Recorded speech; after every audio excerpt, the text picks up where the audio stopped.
Selamat pagi teman-teman dan rekan-rekan semuanya. Sebelumnya, perkenalkan, saya Clarissa Ratnadewati Rosisa Putri dan rekan saya Elisa Sandita Putri. Saya Aisyah Rosita.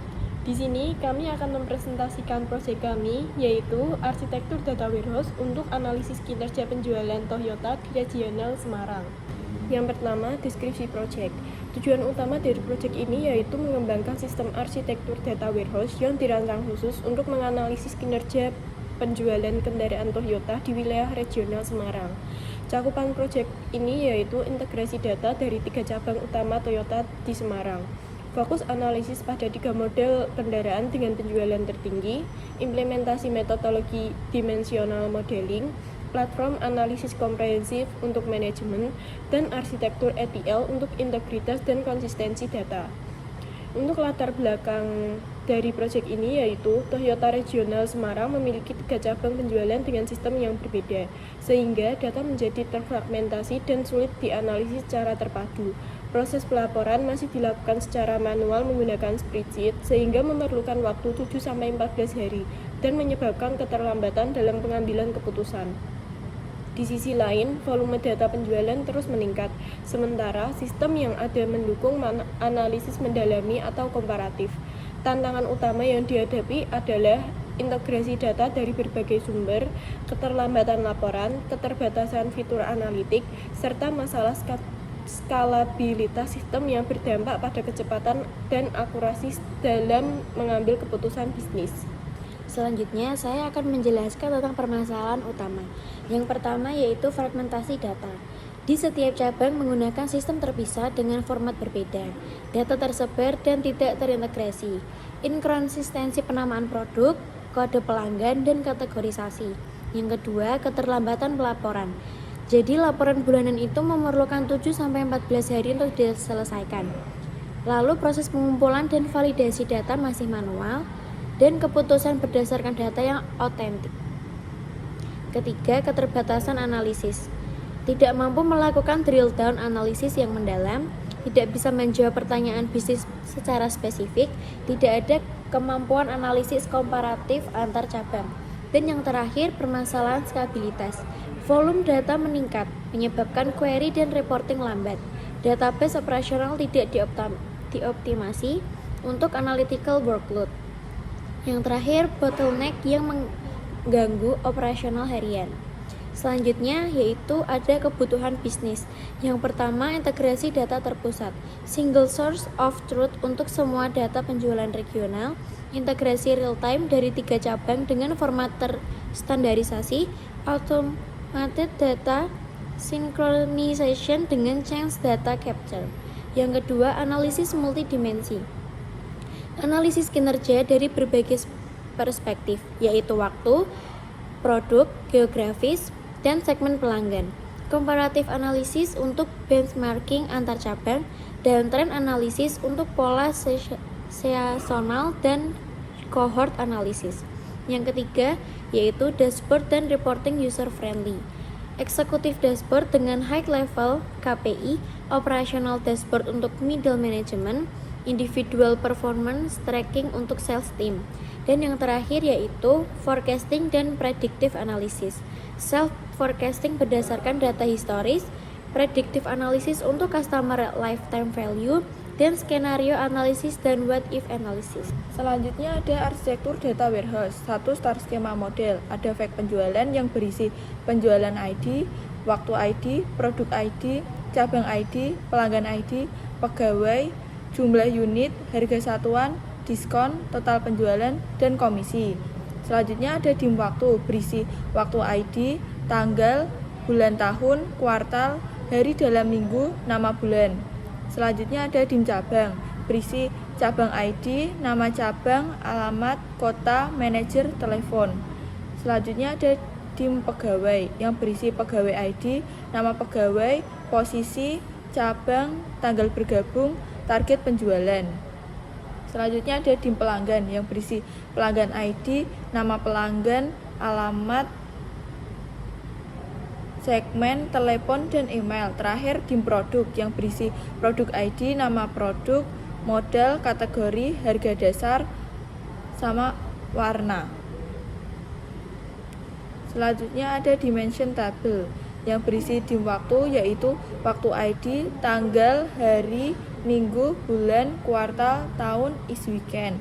Dim produk berisi produk ID, kode produk, nama produk, model, kategori, harga, tahun produksi.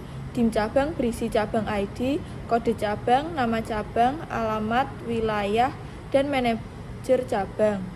Selanjutnya ada dim pelanggan berisi pelanggan ID, kode pelanggan, nama pelanggan, jenis kelamin, usia, segmen, alamat. Terakhir, dim pegawai berisi pegawai ID, kode pegawai, nama pegawai, posisi, divisi, tanggal bergabung. Terakhir, komponen sistem, yaitu ETL proses. 1. Ekstrak, mengambil data dari sistem operasional 3 cabang. Transform, memberikan dan menyamarkan format data. Load, memuat data ke data warehouse secara berkala. 2. OLAP drill down, berisi mendukung analisis multidimensi, kemampuan drill down untuk investigasi detail, near real-time analysis capability. Terakhir, keamanan akses, pengaturan akses berbasis peran, manajer cabang hanya akses data cabangnya, multi-level authorization. Selanjutnya, physical data dari project ini. Yang pertama, ada tabel fact penjualan yang di dalamnya ada kolom penjualan, waktu ID, produk ID, cabang ID, pelanggan, pegawai ID, jumlah unit, harga satuan, diskon, total penjualan, komisi, dan created ad. Di dalam fact penjualan ini berisi 500 data. Selanjutnya ada tabel dimensi waktu yang di dalamnya ada waktu ID, tanggal, hari, minggu, bulan, kuartal, tahun, dan is weekend. Di dalamnya ada 360 data. Selanjutnya ada dimensi produk yang di dalamnya ada produk ID, kode produk, nama produk, model, kategori, harga, dan tahun produksi. Di dalam dimensi produk ada 3 data yang tersimpan. Selanjutnya ada dimensi pegawai yang di dalamnya ada kolom pelanggan, kode pelanggan, nama pelanggan, jenis kelamin, usia, segmen, alamat, dan nomor telepon. Di dalam dimensi pelanggan ini terdapat 250 data pelanggan yang tersimpan. Selanjutnya ada dimensi pegawai. Di dalam dimensi pegawai ini terdapat pegawai ID, cabang ID, kode pegawai, nama pegawai, posisi, tanggal bergabung, dan status. Di dalam dimensi pegawai ini ada 45 data pegawai yang tersimpan. Yang selanjutnya ada dimensi cabang, yang di dalamnya ada ID cabang, kode cabang, nama cabang, alamat, wilayah, dan manajer cabang. Selanjutnya visualisasi dashboard Tableau. Yang pertama ada dashboard top management. Dashboard ini menyajikan performa penjualan berdasarkan produk, bulan, pegawai, dan cabang. Ditujukan untuk top management seperti CEO, COO, CFO, CSO, GMO, hingga general manager untuk mendukung keputusan strategis secara cepat dan akurat.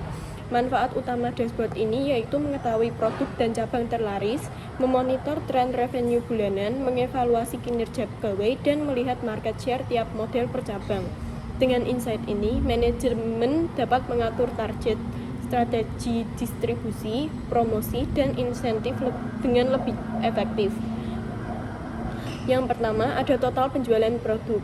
Grafik ini menunjukkan performa penjualan 3 model kendaraan di berbagai cabang. Terlihat bahwa Innova Reborn mendominasi dibanding Avanza dan Rush, terutama di cabang tertentu. Model terlarisnya yaitu Innova Reborn 2.0 GMT. Cabang kontributor terbesarnya ada di cabang Kaligawe dan cabang Semarang Timur. Avanza dan Rush penjualan stabil tapi di bawah Innova. Terdapat variasi performa tiap model di tiap cabang. Yang kedua, ada total revenue bulanan. Visualisasi ini menggambarkan fluktuasi pendapatan per bulan. Ada lonjakan signifikan di bulan Oktober yang kemungkinan dipengaruhi faktor musiman atau strategi promosi. Pendapatan tertinggi ada di bulan Oktober dengan penilaian sebesar 15,2 miliar, kemungkinan dipicu oleh promosi atau tren musiman. Performa yang kuat terlihat di kuartal 4 yaitu pada bulan Oktober sampai Desember Penurunannya dialami pada bulan Mei sampai Juni dan pemulihan dimulai pada bulan ke-7 yaitu pada bulan Juli menunjukkan tren kenaikan. Selanjutnya, penjualan bulanan pegawai. Grafik ini menampilkan kontribusi masing-masing pegawai per bulan. Ada individu yang konsisten mencatat penjualan tinggi, sementara lainnya lebih fluktuatif. Presentasi visual, setiap pegawai diwakili oleh warna yang berbeda. Performa individu, beberapa pegawai mencatat penjualan tinggi secara konsisten, lainnya lebih fluktuatif. Temuan utamanya, distribusi penjualan tidak merata antar pegawai. Manfaatnya cocok untuk evaluasi kinerja dan penentuan insentif. Yang terakhir, ada market share per model kendaraan. Grafik ini memperlihatkan distribusi market share kendaraan berdasarkan model dan cabang. Setiap model memiliki cabang yang mendominasi penjualannya. Innova dominan di Pandanaran dan Semarang Timur. Ras unggul di cabang Kaligawe dan Pandanaran. Avanza sebaran merata dengan kekuatan khusus di cabang Kaligawe, dan manfaat strategis data ini mendukung pengambilan keputusan promosi dan distribusi stok per lokasi. Selanjutnya ada penjelasan tentang dashboard middle management. Yang pertama yaitu penjualan harian per cabang. Ini menampilkan tren penjualan unit kendaraan secara harian dari tiap cabang. Informasi ini membantu mengidentifikasi pola waktu yang konsisten menghasilkan penjualan tinggi maupun hari dengan performa yang rendah. Yang pertama, terdapat variasi penjualan antar hari di seluruh cabang. Kedua, beberapa hari mencatat lonjakan penjualan signifikan. Yang ketiga, bermanfaat untuk evaluasi strategi harian dan pengaturan operasional. Yang terakhir, ada memberikan gambaran mengenai stabilitas penjualan harian. Yang kedua, ada conversion rate dan jumlah terjual, yaitu memberikan insight tentang efektivitas konversi leads menjadi penjualan serta jumlah unit yang berhasil dijual. Perbandingan antar cabang memperlihatkan mana yang paling efisien dalam proses follow up. Yang pertama, yaitu ada Pandanaran dengan mencatat conversion rate 100%, cabang Kaligawe dan Semarang memiliki conversion rate sekitar 30-36%. Jumlah unit terjual bervariasi antar cabang dan berguna untuk evaluasi proses follow up dan peningkatan kualitas lead. Yang ketiga ada ATV KPI per cabang. ATV atau Average Transaction Value digunakan untuk melihat nilai rata-rata transaksi yang dicapai oleh setiap cabang. Semakin tinggi nilainya, semakin besar kontribusi per penjualan terhadap total pendapatan. Yang pertama ada ATV tingkat mencerminkan aktivitas upselling. Kedua, dapat dijadikan dasar pemberian insentif kepada pegawai. Ketiga, membandingkan performa finansial antar cabang secara objektif. Yang terakhir ada menilai kontribusi cabang terhadap total revenue. Selanjutnya gambar yang keempat yaitu penjualan harian 30 hari terakhir. Ini fokus pada penjualan selama sebulan terakhir. Data ini berguna untuk melihat hasil dari promosi jangka pendek atau perubahan strategi operasional. Yang pertama, terjadi fluktuasi signifikan antar hari.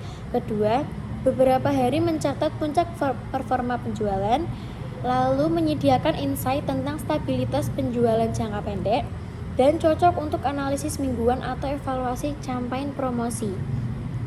Yang kelima, pencapaian bulanan per cabang.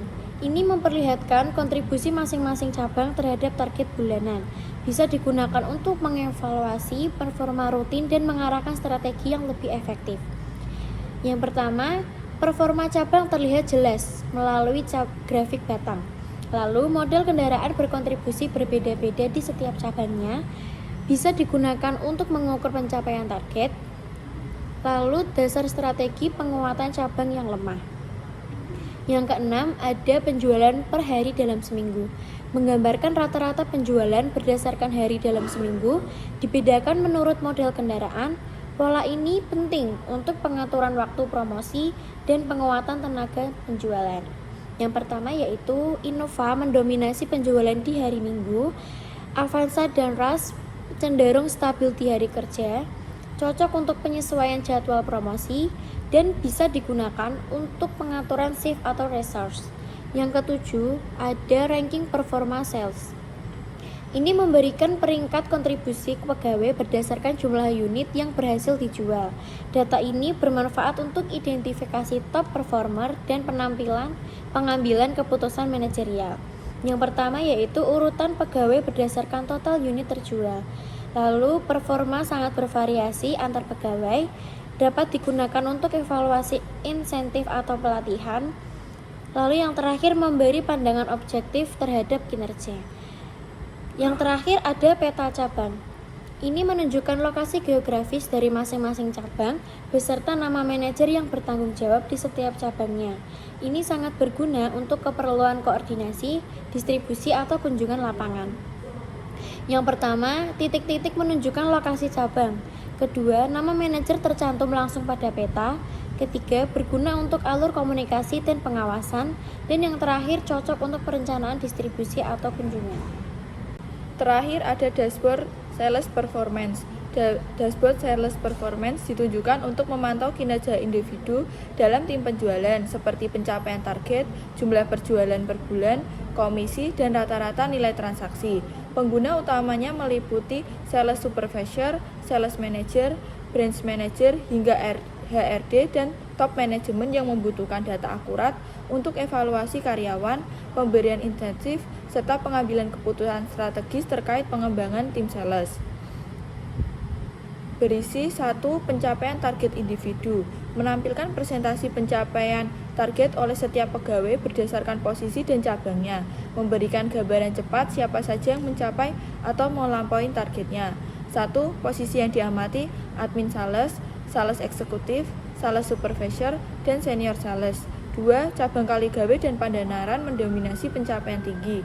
3. Beberapa pegawai mencatat pencapaian kurang dari 50%. 4. Cocok untuk evaluasi performa berdasarkan jabatan dan lokasi.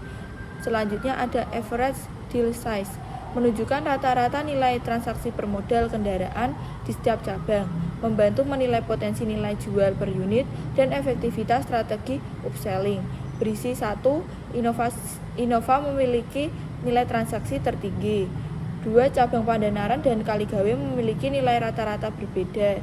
3. Berguna untuk memetakan kekuatan jual masing-masing cabang terhadap modal tertentu.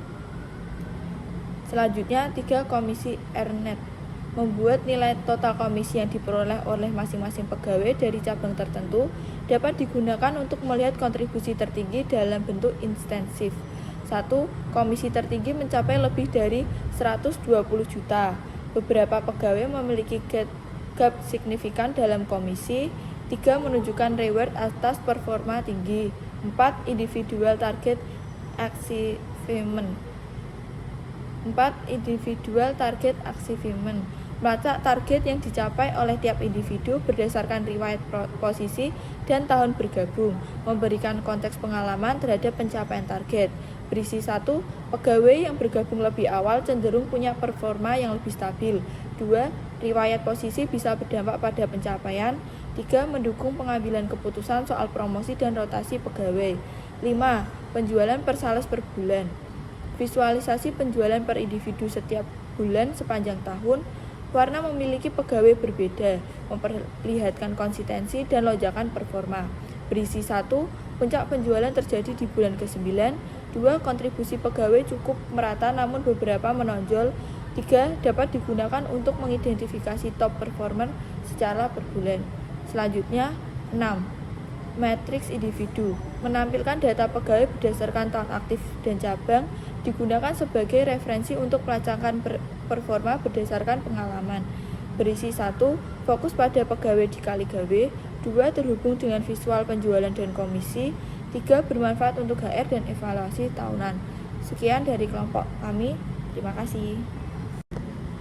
Sekian pemaparan dari kelompok kami. Kurang lebihnya mohon maaf. Terima kasih.